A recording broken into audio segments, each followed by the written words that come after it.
Complete हुआ था वो तुम्हारा एनाटॉमी हो गया था इसका रिस्पिरेटरी का। अब हम लोग स्टार्ट करेंगे क्या चीज़, फिजियोलॉजी, है ना। रिस्पिरेटरी का फिजियोलॉजी है। तो पहला क्वेश्चन है स्टार्ट करने से पहले, ट्रैकिया बहुत उस इम्पोर्टेंस नहीं है, सिंगल है, ट्यूब लाइक स्ट्रक्चर से तो बहुत ज़्यादा इम्पोर्टेंट नहीं, जो मेन फंक्शन था वो चीज़, है ना। लैरिंग्स वगैरह ये सब बहुत ज़्यादा तुम्हारे ना सिलेबस में है, हम क्या बोले कि, और उतना ज़्यादा रिस्पिरेटरी से एसोसिएटेड नहीं है तो रिस्पिरेटरी ऑर्गन, लेकिन एक्टिवली रिस्पिरेटरी से एसोसिएट नहीं है, जिसकी वजह से हम लोग उसको ये करके चल रहे हैं। दूसरा चीज़, अब बात आगे हम लोग करेंगे जो रिस्पिरेटरी सिस्टम्स है और रिस्पिरेटरी फंक्शन की बात करेंगे। तो पहला क्वेश्चन ये है कि रिस्पिरेटरी सिस्टम का काम क्या है, ये बताओ इसमें से। रिस्पिरेटरी सिस्टम जो है उसका क्या काम है, पूरे रिस्पिरेटरी सिस्टम को देखना है ना, क्या काम है। ठीक है, प्रोसेस ऑफ इनहेलेशन एक्सहेलेशन का, ठीक है, कंप्लीट करने में हेल्प करता, और ऑक्सीजन एंड बस, ठीक है चलो। और तुमसे ये एक सवाल है, ये तो रिस्पिरेटरी है, क्या रिस्पिरेशन सिस्टम का काम रिस्पिरेटरी से हटके है या नहीं है, नॉन रिस्पिरेटरी फंक्शन है या नहीं है,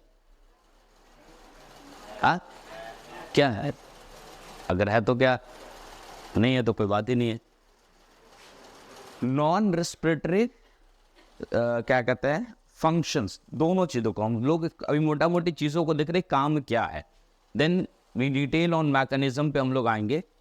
तो पहला ये, जब हम लोग जैसे रिस्पिरेटरी फंक्शन की बात करते हैं तो फंक्शन को दो पार्ट्स में डिवाइड करते हैं, किसमें करते हैं, दो, एक रिस्पिरेटरी फंक्शन, एक नॉन रिस्पिरेटरी फंक्शंस, है ना। तो सबसे पहले हम लोग ऊपर से आते हैं, सबसे पहले हम रिस्पिरेटरी सिस्टम में अगर हम लोग बात करें तो नेजल कैविटी की बात करते हैं। तो नेजल कैविटी का काम क्या हो, filtration of dust particle, obviously पता है नेजल कैविटीज के अंदर में हेयर्स होते हैं, नेजल हेयर देखने को होते, और वहाँ कहीं ना कहीं हम लोग देखते हैं 5 से लेके 15 माइक्रोन मीटर का जो होता है वो सेटल इन म्यूकोजल मेम्ब्रेन, और लगभग हम लोग देखते हैं जो नेजल कैविटी के अंदर में म्यूकस का सिक्रेशन होता है, और क्या कहते हैं nasal hair and this mucus secretion तकरीबन ये कहता है कि लगभग 5 से लेके 10 माइक्रोमीटर की अगर हम लोग बात करें तो ये जो पार्टिकल्स है ये आपके वहां पर सेटल डाउन हो जाता है, मतलब जैसे सांस से गया वो नोजल कैविटी में चिपक के रह गया, है ना, वो फिर म्यूकस हार्ड बन के निकल जाएगा आपके नाक से। तो सबसे पहला प्रोडक्टिव फंक्शन, एक तरह का फिल्ट्रेटिव फंक्शन कह सकते हो, फिल्ट्रेशन का काम है किसका, नोज नेजल कैविटी का, क्योंकि ये भी रिस्पिरेटरी सिस्टम्स का पार्ट है। दूसरा क्या है, this act as a humidifier, मैंने कई बार बताया भी होगा कि ह्यूमिडिफायर मतलब क्या, चीजों को ह्यूमिड्स करना। ह्यूमिड्स करने का क्या मतलब है, बॉडी के टेम्परेचर के हिसाब से। अब क्या है कि जैसे अगर मान लो सपोज अगर मैं बताता हूं तुम्हें कि अगर ठंडी का टाइम है कंप्लीट, है ना, अब बाहर का जो एयर होगा वो लो टेम्परेचर पे होगा, तुम्हारे बॉडी के अंदर वो जा रहा है, और जब अंदर जाएगा तो रिस्पिरेटरी ट्रैक एंड रिस्पिरेटरी पूरा जो सिस्टम है उन सारे से एक्सपोज होगा।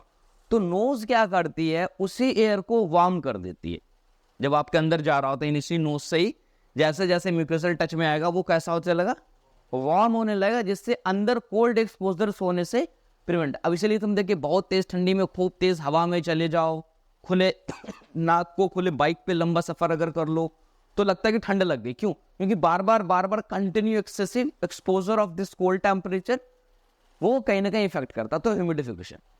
तीसरा काम है ऑल्फेक्शन, सबको पता है सूंघने में यूज हम लोग करते हैं ऑल्फेक्शंस का।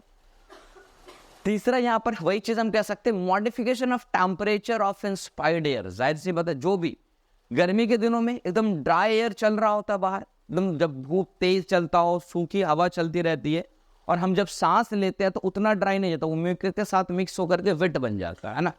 भले हमारा ऐसा लगता है कि जब ऐसी हवा चलती होगी तो लगता है कि नाक सूख रहा है, मुंह सूख रहा है, क्यों, लेकिन वो आपको अंदर जो है वो उसको डिफरेंट करता है, और जिसकी वजह से क्या होता है कि उसके टेम्परेचर में भी चेंजेस आ जाता है। जो भी हम लोग इंस्पिरेशन करते हैं, चाहे वो गर्मी के दिनों में चाहे वो ठंडी के दिनों में, वो एग्जैक्टली जिस टेम्परेचर को हम इनहेल करते हैं वो टेम्परेचर अंदर तक नहीं जाता, वो टेम्परेचर को क्या करता है, चेंज करने का काम करता है। ठीक है, ये नेजल कैविटी के अंदर में हम लोग कह सकते हैं कि ये काम देखने को मिला। लंग्स का क्या काम है, मेनली हम लोग बात करें रेस्पिरेटरी फंक्शन में तो पता है Uptake of O2 from the atmosphere, atmosphere से ऑक्सीजन का लेना या कंप्लीट गैस का कह दो लेना, वो है। दूसरा काम है लंग्स का expulsion of the CO2 by body, body जो भी CO2 बना रही है उसको ये क्या करेगा, एक्सप्लोर आउट करेगा, बाहर निकालेगा, चीजों को खत्म करेगा। ठीक है, ये रेस्पिरेटरी फंक्शन। अब हम लोग आते हैं नॉन रेस्पिरेटरी फंक्शंस की बात करते हैं कि भाई रेस्पिरेटरी सिस्टम का काम जो रेस्पिरेशन से लेना देना नहीं है, बट इनडायरेक्टली कहीं ना कहीं रेस्पिरेटरी सिस्टम को हेल्प कर रहा, सपोर्ट कर रहा, इन और कुछ भी कर रहा है। तो हम लोग ये देखते हैं कि नॉन रेस्पिरेटरी फंक्शन में सबसे पहले डिफेंस एक्शंस। डिफेंस एक्शंस क्या है, जैसे हम लोग बात करेंगे जो म्यूकोसा लेयर है ना, वैसे ही जैसे सबसे इनर मोस्ट लेयर चाहे ट्रैकिया में हो चाहे ब्रोंकस में हो, कहीं पे क्या मिलेगा, अंदर मोस्ट लेयर म्यूकोसल लेयर देखने को मिलेगा। अब इस म्यूकोसल लेयर क्या था, this layer is a produce IgA यानी immunoglobulin A, this a type of antibody. ये एंटीबॉडी बनती है और ये एंटीबॉडी क्या करेगी, हमेशा आपको प्रोटेक्शन करेगा, किससे, तो इन्फेक्शन। अब ये आपके म्यूकोसल लाइनिंग पे बैठा हुआ एंटीबॉडीज A मान लो, अब किसी भी तरह का कोई भी इन्फेक्शन सोर्स ऑफ बैक्टीरिया के फॉर्म में वायरस एंड फॉरेन बॉडीज आ रहा है, तो वो कहीं ना कहीं जो म्यूकस ट्रैक पे होगा उस पे ही वो उस बैक्टीरिया को इनिशियली उसको ब्रेक करने का, तोड़ने का, खत्म करने की एक कोशिश होगी। हो सकता है उसमें कामयाब हो और नहीं भी हो। तो एक तरह का यहाँ रिस्पिरेशन से कुछ लेना देना तो नहीं, ये डिफेंस मैकेनिज्म है। बट कर कौन रहा होता है, पार्ट ऑफ रेस्पिरेटरी सिस्टम। कौन कर रहा होता है, part of respiratory system, non respiratory function of the respiratory function, है ना। ये क्या है, रिस्पिरेशन के लेक से इसको कोई लेना देना नहीं, इन्हें non respiratory function of the respiratory system.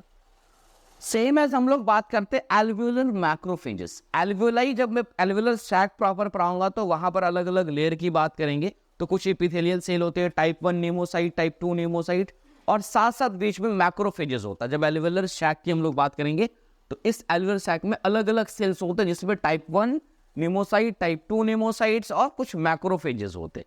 अब ये एल्वियोलाई पे जो मैक्रोफेजेस होता है, ये मैक्रोफेज पता ही फेगोसाइटिक नेचर का होता है।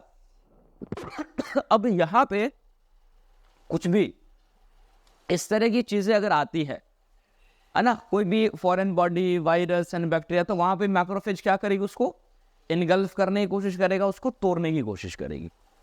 तो यहां पे भी डिफेंस देख लें। तीसरा डिफेंस हम लोग आते हैं सीलिया प्रेजेंट इन द लंग्स, है ना, trap microbes and trap this microbe. अब पता है कि मैं बताया भी था कि जब मैं ट्रैकिया के बारे में, जब इनिशियली मैं बताया था ट्रैकिया एंड दिस ब्रोंकस के अंदर, स्पेशली ट्रैकिया में, कि यहाँ पे जो एपिथेलियल है वो कैसा एपिथेलियल है, सीलिएटेड एपिथेलियल है, सीलिएटेड कॉलमनार एपिथेलियल। यहाँ पे क्या है, सीलिया है। एंड दिस सीलिया इज बेसिकली क्या करेगा, अब हेयर लाइक प्रोजेक्शन, और इस सीलिया में क्या हो रहा है, म्यूकस सिक्रीट्स हो रहा है, म्यूकस भी अंदर से आ रहा है, सीलिया उससे बेटा। सीलियरी मूवमेंट किधर है, डाउनवर्ड से अपवर्ड, ये इसका मूवमेंट। तो कोई भी डस्ट के फॉर्म में मान लो, अब इससे कोई 5 से 10, अभी मैं दिखा रहा था माइक्रो, उससे कोई छोटा पार्टिकल्स होगा, वो अंदर जा सकता है, वहीं तक फिल्टर कर रहा था, उससे छोटा तो अंदर भी चला जाएगा। तो ये सब सीलिया में क्या करेगा, जाकर ये सीलिया में स्टक करेगा, और फिर ये सीलिया अपना जो मूवमेंट है, ये मूवमेंट करा करके इसको स्क्रीट करा करके बाहर निकालने का काम करेगा। तो ये भी कहीं ना कहीं कुछ ना कुछ फॉरेंस को क्या कर रहा है, इसको बॉडी के ये रिस्पेक्टिव ट्रैक से बाहर निकालने का काम कर रहा है। तो कहीं ना कहीं ये भी आपको एक तरह से प्रोटेक्ट कर रहा है, डिफेंस कर रहा होता है। ठीक, उसके बाद ये तो अब उसके बाद एक सिंथेसिस होता है, एक सब्सटेंस होता है जिसका नाम है सर्फेक्टेंट, है ना। क्या नाम है, अब मैं आएगा अभी। सर्फेक्टेंट समझ लो एक तरह का फ्लूइड केमिकल्स है। क्या है, एक तरह का केमिकल्स है। जनरली हम लोग जब एल्वियोलाई की बात करेंगे तो एल्वियोलाई के सबसे इनर मोस्ट सरफेस पे, सबसे इनर मोस्ट सरफेस पे एक थिन लेयर है केमिकल्स का, जिसका नाम क्या है, सर्फेक्टेंट है। और यही सर्फेक्टेंट इस एल्वियोलाई को समझो एक तरह से इसको कोलैप्स होने से बचा के रखता है, क्योंकि ये सरफेस सर्फेक्टेंट क्या करता है, इस एल्वियोलाई का सरफेस टेंशन बढ़ा के रखता है। कैसा केमिकल, जनरली क्या होता है, सरफेस टेंशन को बढ़ा के रखता है, जिससे आपका एल्वियोलाई क्या है, कंप्लीट ओपन रहेगा, एक तरह से ओपन। अगर सर्फेक्टेंट को हटा दे यहाँ से तो ये एल्वेलाई कोलैप्स कर जाएगा। ऐसे ही हम लोग देखते बहुत सारे टाइम में अगर कोई प्री मैच्योर न्यूबॉर्न बेबी है ना, अगर समय से पहले अगर कोई हो जाता है, क्योंकि सर्फेक्टेंट का जो फॉर्मेशन है स्पेशली कुछ वीक्स है, 26 से 27वें वीक से ये फॉर्मेशन ही स्टार्ट होता है सर्फेक्टेंट का। जस्ट क्या कहते हैं कि इंट्रायूटरल लाइफ में अगर कोई बच्चा उससे पहले बर्थ कर गया हो या उस ड्यूरेशन में बर्थ किया हो तो सर्फेक्टेंट उसके लंग्स में नहीं होगा, तो जन्म लेते उसको ARDS हो जाएगा। तो वैसे केस में सिंथेटिक सर्फेक्टेंट मिलता है जो उस बेबी के, उस बच्चे के लंग्स में ET ट्यूब लगा करके और सर्फेक्टेंट को लंग्स में डाला जाता है। तो क्यों नहीं तो उसका जो क्या कहते हैं कि जो एल्वियोलाई है कंप्लीटली एटलैक्टेसिस बोलते हैं, डैमेज हो जाएगा समझो एक तरह से। तो सर्फेक्टेंट, अब यही सर्फेक्टेंट अभी मैं बता रहा था यहाँ पर अलग अलग सेल्स होते हैं। कैसे सेल है भाई, तो कुछ नीमोसाइट टाइप 1 होगा, टाइप 2 होगा। तो टाइप 2 जो होता है वो टाइप 2 ही रिलीज करता है क्या चीज को, सर्फेक्टेंट। ये हमेशा रिलीज होता रहता है ना। अब एडल्ट में होगा तो ये हर लोगों के एल्वियोलाई लेवल पे जो हम लोग जाएंगे तो वहां पे टाइप 2 है, नीमोसाइट टाइप 2 बोलते हैं, या टाइप 2 टाइप 1 सेल के नाम से भी जानते हैं। फुल नेम बोल रहा है तो नीमोसाइट टाइप 1 टाइप 2 बोल सकते। तो टाइप 2 जो है वो रिलीज करता है केमिकल जिसका क्या नाम है, सर्फेक्टेंट। और सर्फेक्टेंट का काम क्या है कि इस सरफेस एरिया का टेंशन को बढ़ा के रखना जिससे कि ये ओपन रहेगा। सर्फेक्टेंट अगर जैसे हम हटा देंगे तो ये क्या कर जाएगा, कोलैप्स हो सकता है, एक पॉसिबिलिटी। इसके अलावा फिर हम लोग देखते हैं कि क्या कोलेजन एंड इलास्टिक फाइबर क्या है, इसके अलावा क्या है, इसके लंग्स के अंदर के पास में क्या कोलेजन है और इलास्टिक फाइबर। में कल से कई बार बताया भी था इलास्टिक फाइबर के बारे में ना। अब ये कोलेजन इलास्टिक फाइबर जो है synthesise in a lungs and this help to maintain the structural framework. मैं कल ही बता रहा था कि लंग्स का मतलब सिर्फ एल्वियोलाई नहीं है ना, उसको स्ट्रक्चर भी तो मेंटेन रखना है। तो एल्वियोलाई तो फंक्शनल यूनिट के हिसाब से बात करेंगे, लेकिन लंग्स के पास कुछ ऐसे भी स्ट्रक्चर्स है जो उसको टिश्यूज है, अलग अलग डिफरेंट टिश्यू। अब ये कोलेजन से इलास्टिक है, सब डिफरेंट टाइप है। तो ये उसको स्पेशली क्या कर रहा है, उसके स्ट्रक्चर को, फ्रेमवर्क को, नेटवर्क को मेंटेन कर रहा है। अगर कोलेजन प्रॉपर्टी है या इलास्टिक फाइबर जो है वो खत्म हो जाए तो लंग्स तुरंत में कोलैप्स कर जाएगा। तो ये सारा चीज उसको मेंटेन करके रखता है। उसके बाद ऑलरेडी एक चीज आपने पढ़ा है, कन्वर्जन ऑफ एंजियोटेंसिनोजन 1 को एंजियोटेंसिनोजन 2 में कन्वर्ट होता था, याद होगा मैं पढ़ाया हूं ये फुल मैकेनिज्म को। और जिसके लिए एक एंजाइम होता है एंजियोटेंसिनोजन कन्वर्टिंग एंजाइम ACE। ये एंजाइम जो कैपिलरी है, पल्मोनरी कैपिलरीज, उस पल्मोनरी कैपिलरीज के अंदर जो एंडोथेलियम है वो एंडोथेलियम ACE को रिलीज कराता। तो ये किसका काम हो गया, एंजियोटेंसिनोजन 1 को एंजियोटेंसिन 2 में कन्वर्ट कर, लंग्स ही कर रहा है ना। तो ये नॉन रेस्पिरेटरी फंक्शंस में आ गया। उसके बाद कुछ सब्सटेंस है APU जिसको अमाइन प्रीकर्सर्स अपटेक डाई क्या कहते हैं डीकार्बोक्सिलेज के नाम से एक सब्सटेंस है। ये कुछ बायोलॉजिकली एक्टिव है सब्सटेंस है, like VIP substance P and some somatostatin. ये कुछ अलग CCK PZs। तो कुछ हार्मोन लाइक सेक्रेशंस भी यहाँ पर देखा गया है कि बहुत मिनिमल है बट है, जस्ट नॉलेज के लिए बता रहे हैं। यहाँ पर कुछ हार्मोन लाइक सब्सटेंस भी है जो कि यहाँ पर रिलीज होता रहता है। नेक्स्ट उसका काम फिर है टेम्परेचर रेगुलेशन। अगर तुम देखो तो जैसे तुम अगर सांस लेते हो, अगर तुम सांस लेते हो स्प्रेड की, तो स्प्रेड जैसे करते हो, एक्सपिरेशन जब करते हो तो जो एयर निकल रहा होता है वो नॉर्मली तुमको वार्म लगता होगा, गर्म लगता होगा। अगर किसी व्यक्ति को खूब, और अच्छे व्यक्ति को मान लो तुम बैठा दो और खूब तेजी से सांस लो और छोड़ो, मतलब तो एक टाइम पे लगातार ऐसे रेस्पिरेटरी रेट कितना है 12, समर 16 है ना, ऐसे कुछ लिखते हैं 15, तो 12 एवरेज लेके चलते। तो 12 बार एज अ क्विक ब्रीदिंग, अगर हम नॉर्मल ब्रीथ करते हैं तो रेस्पिरेटरी रेट कितना है 12 है ना, लिए और छोड़े, दिस इज 1 एंड तो कितने रेस्पिरेटरी रेट 12 रेस्पिरेटरी रेट है। अगर किसी को 1 मिनट में हम 12 की जगह 25 बार बोलेंगे करूं, तो वो बार बार आपके अंदर से जब एयर निकल रहा है तो साथ साथ क्या निकल रहा है, टेम्परेचर, हॉट्स जो निकल रहे हैं, हॉट एयर, तो आपके टेम्परेचर को भी निकल रहा है। तो यहां पर हम लोग कहते हैं दिस इज इवन दोस्त कि अगर बहुत ज्यादा, आप जो कोई पेशेंट आ गया पैथोलॉजिकली सोचो कि काफी ज्यादा एकदम टेकेपनिया हुआ, टेकेपनिया दस इंक्रीज द रेस्पिरेटरी रेट है ना, रेस्पिरेशन का जो रेट है वो पर मिनट अपने नॉर्मल टाइम से कह सकते एक तरह से क्या होगा, जब बढ़ जाता है उसको हम लोग क्या बोलते हैं टेक्निकली टेकेपनिया बोलते। तो टेकेपनिया हो या क्या लो अभी फास्ट ब्रीदिंग या शॉर्टनेस ऑफ ब्रीथ खूब तेजी से कर रहा, तो वैसे कंडीशन में दो चीज होता है, अगर तुम इसको तेजी से भाप की तरह ऐसे करो तो एक टाइम पे यहाँ पे नमी होने लगेगा। अगर तुम इस चीज को ये करो या ग्लास पे करते हो एक बार में, तो ग्लास कैसा दिखता है? तो इसका मतलब है कि एक्सपायरेशन के साथ साथ टेम्परेचर तो जा रहा है, साथ साथ वाटर भी लॉस हो रहा है। क्या लॉस हो रहा है? तो यदि अगर कोई व्यक्ति बहुत ज्यादा, इवन दो एडल्ट में तो नहीं, चाइल्ड में स्पेशली चीज का ध्यान रखते कि एक्सेसिव अगर रेस्पिरेशन अगर हो रहा, तो एक चीज हम लोग मान के चलते कि यहां से भी इनसेंसेबल वाटर लॉस होता है, यहां से भी। तो ये भी अगर काफी ज्यादा अगर ARDS है, तो ये कहीं ना कहीं डिहाइड्रेशन की कंडीशन को ला सकता है एक टाइम पे जाकर के, जब बार बार। तो टेम्परेचर रेगुलेशन का जो मैं बात कर रहा था, टेम्परेचर रेगुलेशन कहीं ना कहीं क्या कर रहा है वहां पर, अगर एक्सेसिव लॉस होने लगेगा तो कहीं ना कहीं ज्यादा से ज्यादा हीट क्या होगा, बॉडी से निकलेगा, पेशेंट कहां चला जाएगा, हाइपोथर्मिया में चला जाएगा। फिर आता है एसिड बेस बैलेंस। अब जब आगे पढ़ोगे तुम चीजों को, तो बॉडी के अंदर में केमिकल चेंजेस के अंदर में हम लोग पढ़ते, यदि दो कंडीशंस हम लोग देखते। पीएच का लेवल हम सबको पता ब्लड का कितना है, 7.354 टू 7.45 समथिंग है ना, जो भी है। अब पीएच का वैल्यू अगर 7.35 से नीचे आ जाएगा तो वैसे कंडीशन को क्या बोलते हैं, एसिडोसिस। अगर पीएच का लेवल इससे क्या हो जाएगा, बढ़ने लगेगा, तो एल्कलोसिस, है ना, यानी कि उसके एल्कलोसिस भी चला जाएगा। अब ये मान लो, इसको जब हम लोग क्लिनिकली डिवाइड करते हैं तो एसिडोसिस दो तरह का होता है, एक मेटाबॉलिक एसिडोसिस, एक रेस्पिरेटरी एसिडोसिस। एक क्या होता है, फिर एल्कलोसिस क्या होगा, दो तरह का होगा, जब पैथोलॉजी पढ़ोगे तो आएगा, बट अभी यहाँ रिलेट मुझे करना तो बता रहे। और जब क्या कहते हैं, ये पढ़ोगे, क्या कहते हैं, एल्कलोसिस पढ़ेंगे, तो एक रेस्पिरेटरी एल्कलोसिस, एक, क्योंकि अभी जब मैं तुम्हें आगे बताऊंगा कि जो ये कार्बन डाइऑक्साइड है, ये है क्या, actually this carbon dioxide is a bicarb when it circulate in your bloods.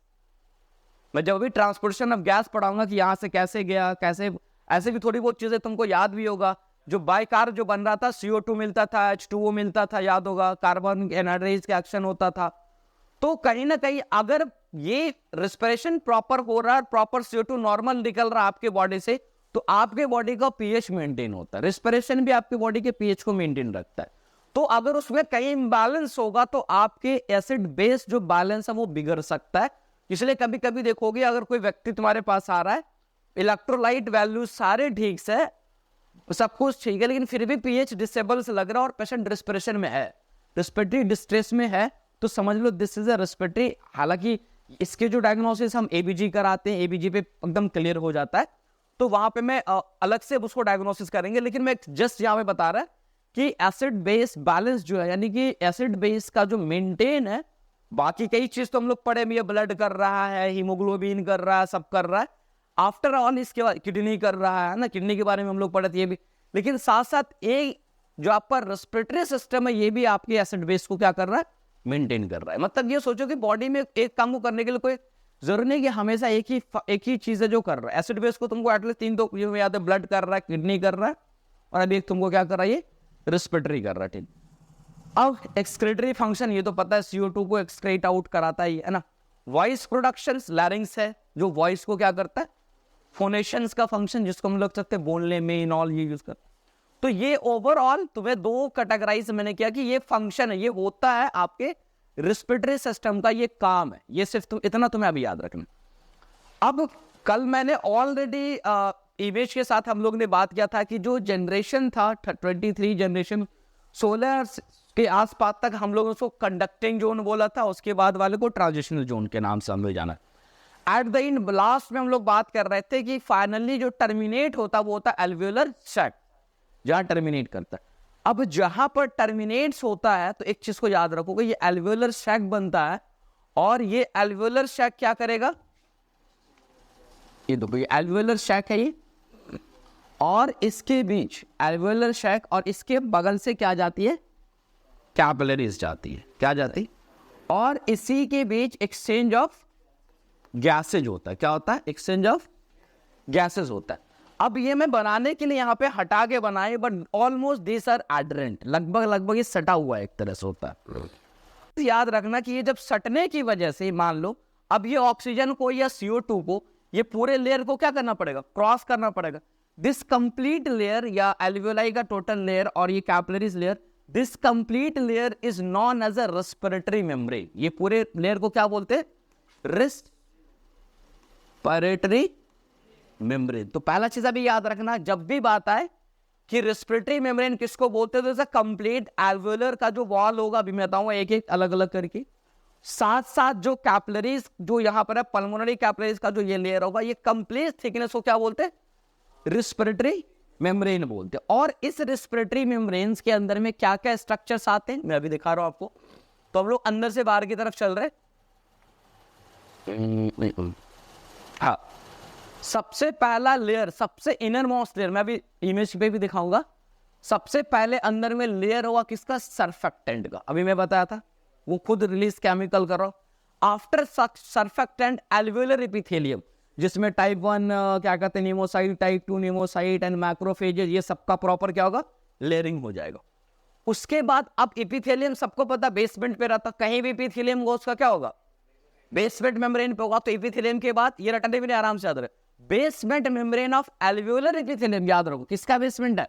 एल्वेओलर epithelium. ऐसे चल रहे, पहले याद रखो, पहले एक लेयर है किसका लेयर है? सर्फेक्टेंट, देन सेल जिस पे रेस्ट करेगा बेसमेंट मेम्ब्रेन। उसके बाद इंटरस्टेशियल स्पेस, मान लो ये एल्वेओलाई था, ये कैपिलरीज था, तो दोनों के बीच में अगर हम सटा भी रहे तो कुछ ना कुछ तो स्पेस होगा ना, माइक्रो स्पेस भी तो इसके अंदर होगा। तो इस दोनों के बीच का जो ये स्पेस है, जिसको हम लोग क्या बोलते हैं?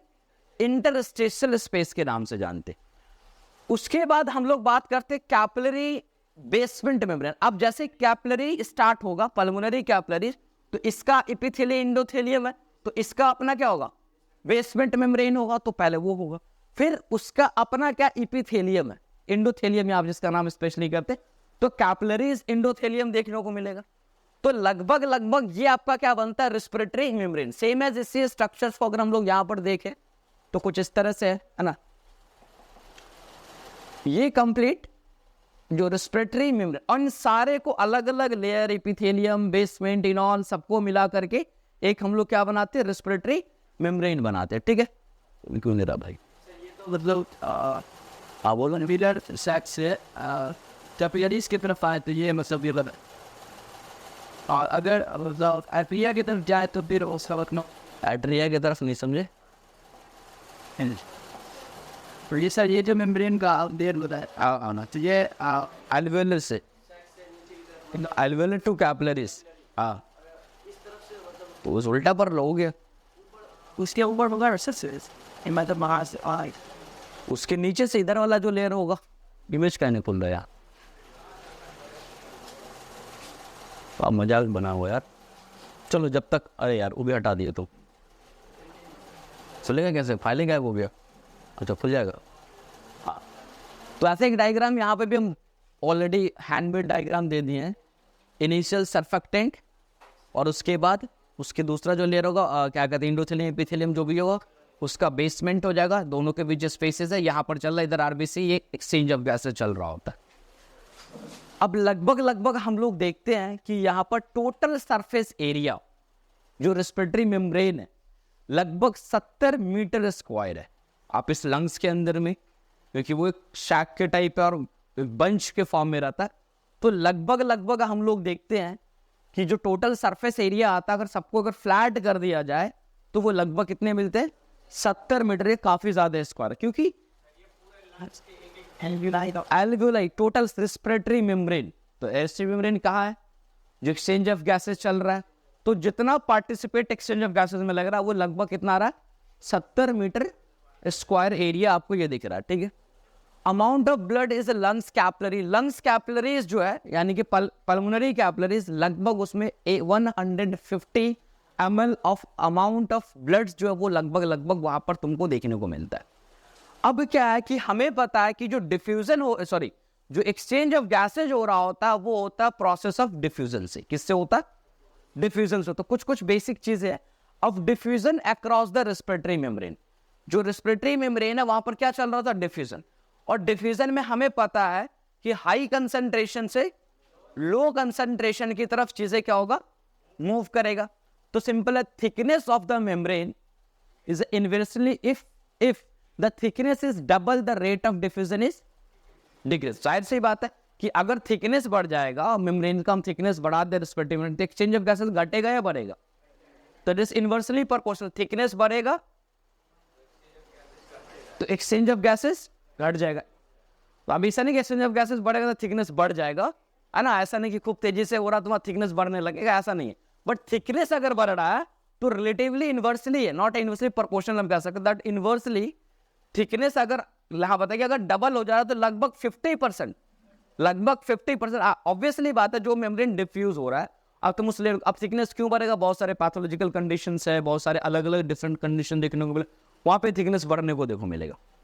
अब सरफेस एरिया है जो वो डायरेक्टली प्रोपोर्शनल है। जाहिर सी बात है कि अगर किसी कारण से आपका जो एल्वेलर सरफेस एरिया है अगर बढ़ रहा है तो ठीक है, लेकिन इनवर्सली प्रोपोर्शनल का मेजर रूल क्या होता है? एज पासेस बाय एज वो घटता ही है, या आपको कोई बीमारी हो गया, कंप्लीट एल्वेलाई एटलैक्सिस स्टार्ट हो गया, अब सरफेस एल्वेलाई डैमेज होता हुआ जा रहा है, तो सरफेस एरिया क्या होगा? घटता जाएगा। तो जैसे सरफेस एरिया बढ़ेगा तो आपका बेसिकली जो डिफ्यूजन होगा वो भी क्या होगा?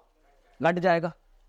डिफ्यूजन बेसिकली कोफिशिएंट है, rate of diffusion is directly proportional to the diffusion coefficient of a gases. Basically solubility की हम लोग बात करते हैं। अब हर गैस की अपनी क्या है? सॉल्युबिलिटी भी होती है। तो एक डाटा है बेसिकली डिफ्यूजन कोफिशिएंट हम लोग देखते हैं, जैसे कि हम लोग याद होगा रीनल कोफिशिएंट पे हम लोग पढ़ाए थे कि ना GFR जब हम पढ़ा रहे थे, है ना, फिल्ट्रेशन कोफिशिएंट जिसको हम लोग बात कर रहे थे। तो सेम एज हम लोग देखते हैं यहाँ पर कि जो गैसेज है, और हमें पता है कि गैस की जो सॉल्युबिलिटी होती है वो बेटर बेसिकली, है ना।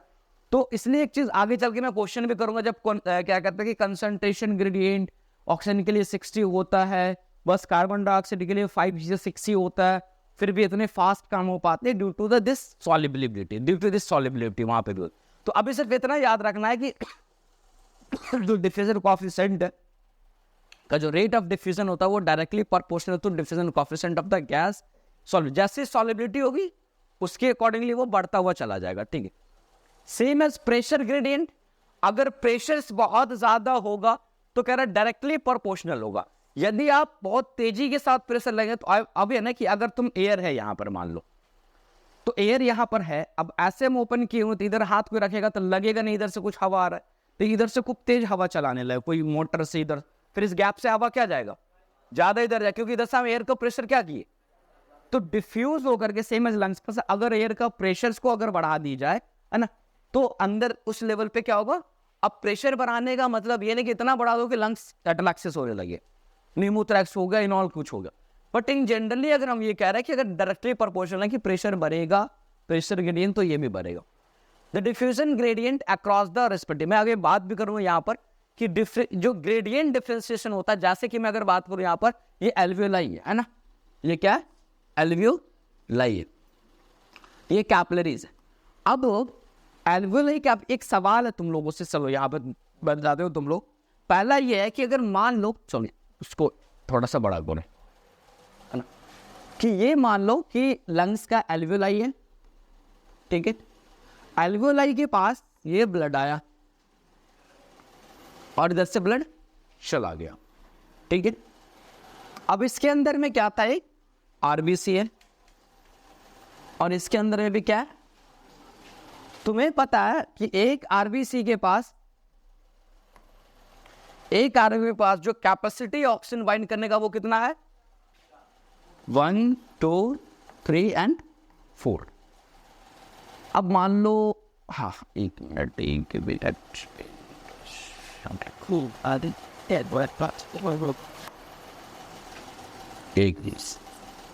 ये मान लो आरबीसी है और ये 50-50 हम बांट दे रहे हैं। मान लो यहाँ पर इधर जो ब्लड है वो डीऑक्सीजनेटेड है, कैसा है, और इधर जो ब्लड है वो ऑक्सीजनेटेड है। डीऑक्सीजनेटेड ब्लड किसको बोलते हैं? जहां पर इस आरबीसी की जो हीमोग्लोबिन है वो पूरी तरह से क्या होगा? ये कैरी तो बाद में करेगा, पहले तो बाइंड होगा ना, जब तक बंधेगा नहीं तो कैरी किसको करेगा?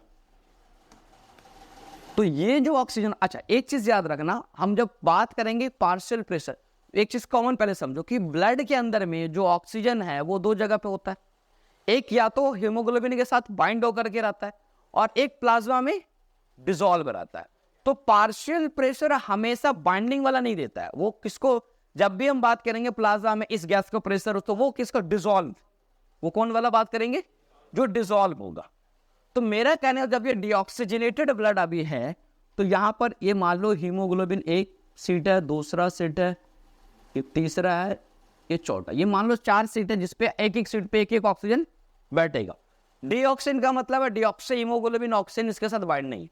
ऑक्सी हीमोग्लोबिन का क्या मतलब होगा, यहां पर वो सेम 4 सीट होगा, लेकिन ये 4 सीट यहां पर क्या होगा, ये 4 सीट यहां पर,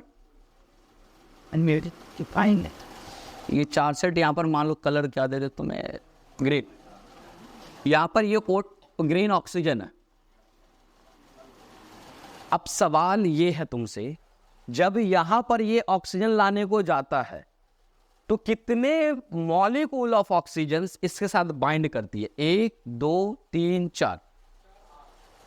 जब ये हीमो इधर गया होगा, इधर से इधर है ना, इधर से इधर गया होगा ना, तो जब यहां पर ऑक्सीजन इसको मिला होगा O2, जब ये खाली खाली जा रहा था मान लो, ठीक है, तो जब ये एक्सचेंज ऑफ गैसेस का डीऑक्सीजनेट से ऑक्सीजनेटेड होने में एक आरबीसी को O2 से यहां से डिफ्यूज होकर के कितने ऑक्सीजन मॉलिक्यूल मिलते, 1 2 3 4, 4 वाले कितने लोग हैं भाई, हाथ उठाओ सर, हाथ उठाओ भाई, 4 वाले 1, 4 इसको मिलते, चलो ठीक, मेजॉरिटी वेरी गुड। और कोई वाले हैं 4 के अलावा, बोलो,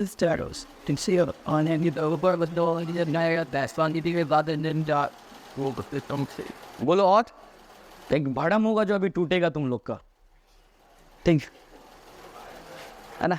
अब यही तुमको हम पढ़ाएंगे, जब लोअर क्लास हम लोग पढ़ते हैं और हायर क्लास में आते हैं तो चीजें समझाने के लिए वहां उसी लेवल से समझाया जाता है, आगे चीजें पढ़ते तो वो चीज गलत साबित होता है। तो इसका मतलब नहीं कि हमको क्लास 10th में गलत पढ़ा दिया गया था या क्लास 12 में गलत पढ़ा दिया गया, कि हमारा लेवल ही वहां पे क्या होता है, तो उसी लेवल से पढ़ाया जाता है ना। और कोई 4 तो आ गए, 3 2 1, कोई नहीं है, 2 ऑक्सीजन यहाँ पे मिलते, चलो ठीक है, 2 वाले लोग भी मिल गए, 2 1 है, 4 में लगभग 4-5 लोग हैं, 1 2 बड़े, यही तो ऑप्शन ही है, कहीं तुक्का मार लो, कम से कम आत्मा को शांति मिलेगा। हाँ 1 2 वाले कोई नहीं हो जी, हाँ ऑक्सीजन ही, हाँ हाँ बोलो बोलो। एक बार भी देखिए होगा, सीन डाल खाली रहेगा तो पूरे भी मर जाएगा, सारों भी हो जाएगा। हम सवाल मेरा है कि जब डीऑक्सीनेटेड ब्लड या ये ब्लड यहाँ से जाएगा तो एक आरबीसी को कितने मॉलिक्यूल ऑफ ऑक्सीजन यहाँ पे बाइंड करेगा इस खाली आरबीसी के साथ, एक आगे करेगा, 2 3 4, वो आंसर ही नहीं है मेरे ऑप्शन में, क्या है 1 2 3 4, नॉन ऑफ देव, खाली भर्ती, ये सब ऑप्शन ही नहीं है। चलो ठीक है, आप आंसर करते हैं अपने अपने आंसर को, जो लोग नहीं बोले होंगे अंदर चुपचाप होके देख लेना का, सिर्फ 1 ऑक्सीजन मॉलिक्यूल मिलता है, ओनली 1, बाकी 3 जो ऑक्सीजन मॉलिक्यूल है दिस इज ऑलरेडी फिल्ड, ये 3 डीऑक्सीनेटेड में आता है। यही तो बड़ी बात है कि लोगों को ये लगता है कि अच्छा ये खाली है, 75% ऑफ दिस सीट कह सकते, यानी कि oxygen is already bonded deoxygenated blooded, but deoxygenated मतलब ये ऑक्सीजन नहीं है, ऐसा कभी नहीं है, सिर्फ ये चीज है कि जब ये चारों सीट फुल होता है तब ये कंप्लीट सैचुरेट होता है, then 100% saturation is done by this. यहां पर जो पार्शियल प्रेशर ऑफ O2 होता है वो 100% होता है, एल्वियोलाई में पार्शियल प्रेशर ऑफ O2 कितना होता है, 100 mm of Hg, 100 mm of Hg, यहां से डिफ्यूज करके ओनली 1 मॉलिक्यूल्स ऑफ को बाइंड्स कराता है, और लगभग ये इस टाइम पे कहता है 3-4 सेकंड ऑफ टाइम, मतलब 1 सेकंड से कुछ फ्रैक्शन टाइम पे भी यहां पर हो रहा है 3/4 of the second, 3/4 of the second, 1 second में भी 3/4 सेकंड ये टाइम यहां पे सिर्फ होल्ड करता है। तो ये जब आगे जाएगा तो हम अब इसलिए नेचर ने सबसे ज्यादा सेल आखिर क्यों बनाया आरबीसी को, 25% नंबर सेल अकेला बॉडी का सिर्फ आरबीसी है, पता है ना, ट्रिलियंस बिलियंस ट्रिलियंस में बात करते हैं उसका हम लोग, है ना। तो इतना ज्यादा सेल आरबीसी बनाने का तो कुछ तो रीजन था कि भाई अगर एक ही, अगर मान लो कम होता, एक ही लेके ये जा रहा है, तो ऐसा लगता है कि चलो ठीक है तो ये अभी मैं आऊँगा, अभी यहाँ पे इसलिए मैं जस्ट टाइम है डिफ्यूजन, ये 3 फिर कहाँ से आया नहीं, अभी सिर्फ इतना याद रखना, ये 3 ऑलरेडी जब यहाँ पर आ रहा तो ये बाइंड्स है। ये क्या है, यहाँ पर ऑलरेडी ये 3 सीटेड फुल होता है, ओनली 1 सीट समझ लो, 1 मॉलिक्यूल्स ऑफ ऑक्सीजन जो होता है वो जब ये एल्वेलाई से करता तो यानी कि ओनली 25% जो बाइंडिंग्स है वो कराता है यहाँ पर डिफ्यूजन। हालांकि लंग ये यहाँ पे जो पहले से बाइंड है O2 ये लंग से ही आया हुआ, लेकिन ये डिफ्यूज गैस यानी कि डीऑक्सीजन से ही बाइंड कर गया होता है। लेकिन ये फुल जब तक सैचुरेट नहीं होगा तब तक ये रिवील नहीं करता, आगे जाके टिश्यू पे क्या कहते हैं ऑक्सीजन को रिले नहीं करता है, टिश्यू के अंदर छोड़ता नहीं है, वो अलग बात है। तो हम लोग बाइंडिंग एफिनिटी एंड सैचुरेशन की बात करेंगे, वहां पर डिटेल समझ में आएगी, है ना। बट अभी सिर्फ एक लाइन में याद रखना कि जब भी यहां से जाती है तो 3 ऑक्सीजन मॉलिक्यूल्स ऑलरेडी क्या रहता है, बाइंड रहता है। सिर्फ एक मॉलिक्यूल्स क्या होता है, एक मॉलिक्यूल्स ऑफ ऑक्सीजन। तो अब तुमसे कोई पूछते हैं कि डीऑक्सीजनेटेड ब्लड में कितने ऑक्सीजनेटेड ब्लड में हीमोग्लोबिन में कितने मॉलिक्यूल ऑक्सीजन बाइंड होते हैं? 3। तो एक कैसे, हम डीऑक्सीजनेटेड ब्लड में कितने बाइंड होते हैं, अब मेरा क्वेश्चन तो ऑलरेडी बाइंड है तो 3 होता है, खाली सिर्फ एक होता है जो आगे जाके फुल करेगा, ठीक है। इसलिए बोले आप बचपन में अच्छा यही चीज तुम क्लास 2 में पढ़ रहे होते, चाहे मैं किसी को पढ़ा रहा होता या 10th में पढ़ा रहा होता तो वहां पर पूछता डीऑक्सीजन, अच्छा ऐसा है जिसमें ऑक्सीजन नहीं है, तो वहां पे वही समझेगा ना। वहां इतना समझाने जाएंगे तो फिर वो क्लास कल से आना बंद कर देगा, है ना।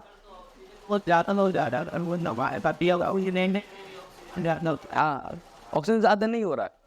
जब वहां का पार्शियल प्रेशर पढ़ेंगे तो कार्बन डाइऑक्साइड में जब डीऑक्सीजनेटेड ब्लड है वहां पार्शियल प्रेशर बहुत फॉल कर जाता है।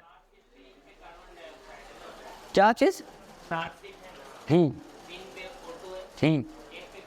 ये कौन बोल दिया? कोई नहीं है, खाली है भाई। हीमोग्लोबिन से जो बाइंड होगा वो सिर्फ कार्बन डाइऑक्साइड हीमोग्लोबिन से बाइंड नहीं होता। अभी कंफ्यूजन थोड़ा आएगा, कोई बात नहीं, जब कंप्लीट पूरा ट्रांसपोर्टेशन एक्सचेंज ऑफ गैसेस सारा मैकेनिज्म पढ़ा देंगे तो सारा कॉन्सेप्ट तुम्हारा क्लियर हो जाएगा। बट ये अभी जान लो कि हीमोग्लोबिन के साथ 3 जो है वो खाली पे कार्बन डाइऑक्साइड, तो बाइंडिंग कार्बन डाइऑक्साइड का नहीं है, बाइंडिंग सिर्फ और सिर्फ किसकी है, ऑक्सीजन के साथ वो बाइंड कर सकता है। मैं पढ़ाऊंगा कार्बन डाइऑक्साइड जब भी ट्रांसपोर्ट होता है तो कुछ डिसॉल्व फॉर्म में होता है, कुछ बाइकार्बोनेट फॉर्म में होता है, अलग अलग फॉर्म में होता है। बहुत फ्यू अमाउंट है जो बाइंड होता है, वो नेग्लिजिबल है, बहुत फ्यू अमाउंट है। लेकिन हाँ कुछ फ्यू अमाउंट है जो डायरेक्टली कहता है कि हाँ कार्बोक्सी हीमोग्लोबिन जिसको हम लोग बोलते हैं कि वो कार्बन, तो वो फ्यू होता है, वो नेग्लिजिबल है।